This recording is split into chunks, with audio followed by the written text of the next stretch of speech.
Encyclical letter Laudato Si of Pope Francis, chapter 2, following, number 75. A spirituality which forgets God as all-powerful and creator is not acceptable. That is how we end up worshipping earthly powers or ourselves usurping the place of God, even to the point of claiming an unlimited right to trample his creation underfoot. The best way to restore men and women to their rightful place, putting an end to their claim to absolute dominion over the earth, is to speak once more of the figure of a Father who creates and who alone owns the world.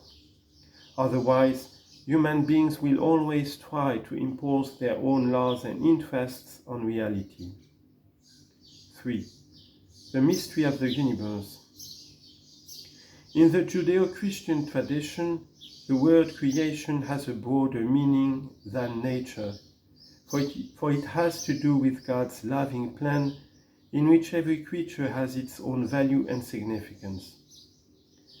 Nature is usually seen as a system which can be studied, understood, and controlled, whereas creation can only be understood as a gift from the outstretched hand of the Father of all, and as a reality illuminated by the love which calls us together into universal communion. By the word of the Lord the heavens were made, Psalm 33, verse 6. This tells us that the world came about as the result of a decision, not from chaos or chance, and this exalts it all the more. The creating word expresses a free choice. The universe did not emerge as the result of arbitrary omnipotence, a show of force, or a desire for self-assertion. Creation is of the order of love. God's love is the fundamental moving force in all created things. For you love all things that exist and detest none of the things that you have made. For you would not have anything if you had hated it. Wisdom chapter 11, verse 24. Every creature is thus the object of the Father's tenderness, who gives it its place in the world. Even the fleeting life of the least of beings is the object of his love, and in its few seconds of existence, God enfolds it with his affection. Saint Basil the Great describes the Creator as goodness without measure, while Dante Alighieri spoke of the love which moves the sun and the stars. Consequently, we can ascend from created things to the greatness of God and to his loving mercy. At the same time, Judeo-Christian thought demythologized nature. While continuing to admire its grandeur and immensity, it no longer saw nature as divine. In doing so, it emphasizes all the more our human responsibility for nature. This rediscovery of nature can never be at the cost of the freedom and responsibility of human beings who, as part of the world, have the duty to cultivate their abilities in order to protect it and develop its potential. If we acknowledge the value and the fragility of nature, and at the same time our God-given abilities, we can finally leave behind the modern myth of unlimited material progress. A fragile world entrusted by God to human care challenges us to devise intelligent ways of directing, developing, and limiting our power. In this universe, shaped by open and intercommunicating systems, we can discern countless forms of relationship and participation. This leads us to think of the whole as open to God's transcendence, within which it develops. Faith allows us to interpret the meaning and the mysterious beauty of what is unfolding.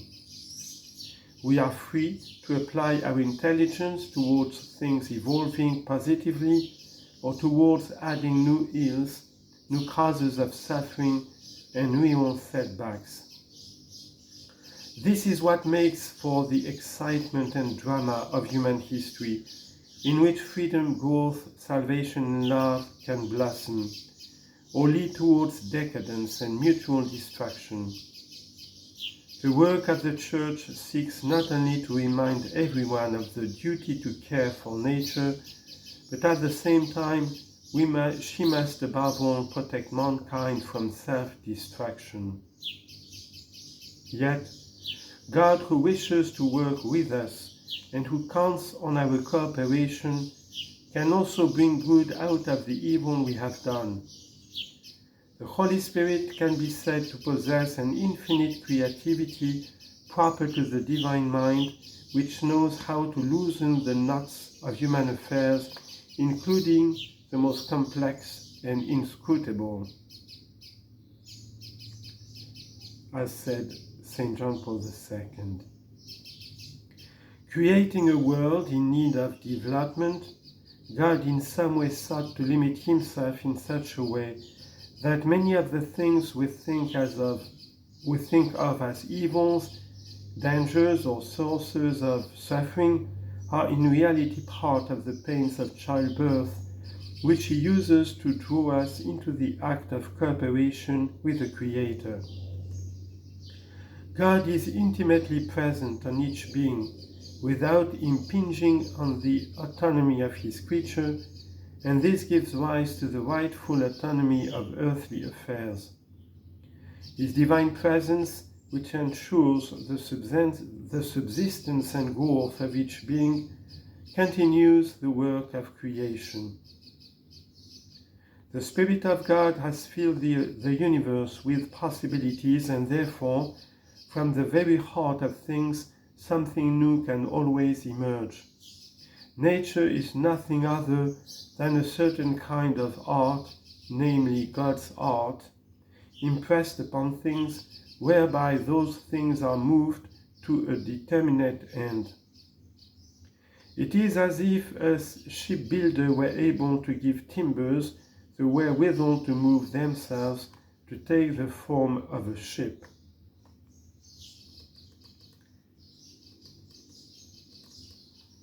As said St. Thomas Aquinas in his commentary on the Physics of Aristotle.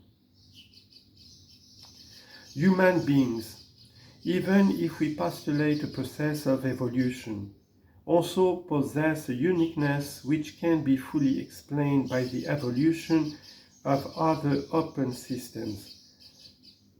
Each of us has his or her own personal identity and is capable of entering into dialogue with others and with God himself. Our capacity to reason, to develop arguments, to be inventive, to interpret reality and to create art, along with other not yet discovered capacities, are signs of a uniqueness which transcends the spheres of physics and biology. The sheer novelty involved in the emergence of a personal being within a material universe presupposes a direct action of God and a particular call to life and to relationship on the part of a thou who addresses himself to another thou. The biblical account of creation invites us to see each human being as a subject who can never be reduced to the status of an object. Yet, it would also be mistaken to view other living beings as mere objects subjected to arbitrary human domination. When nature is viewed solely as a source of profit and gain, this has serious consequences for society. This vision of might is right has engendered immense inequality, injustice, and acts of violence against the majority of humanity, since resources end up in the hands of the first comer or the most powerful. the winner takes all. Completely at odds with this model are the ideals of harmony, justice, fraternity and peace as proposed by Jesus. As he said of the powers of his own age, "You know that the rulers of the Gentiles lord it over them, and their great men exercise authority over them. It shall not be so among you, but whoever would be great among you must be your servant." Matthew chapter 20, verse 25 to 26.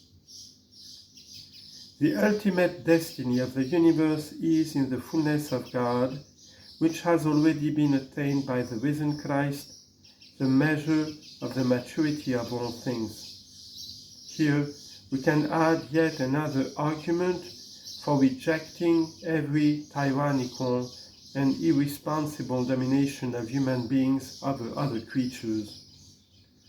The ultimate purpose of other creatures is not to be found in us.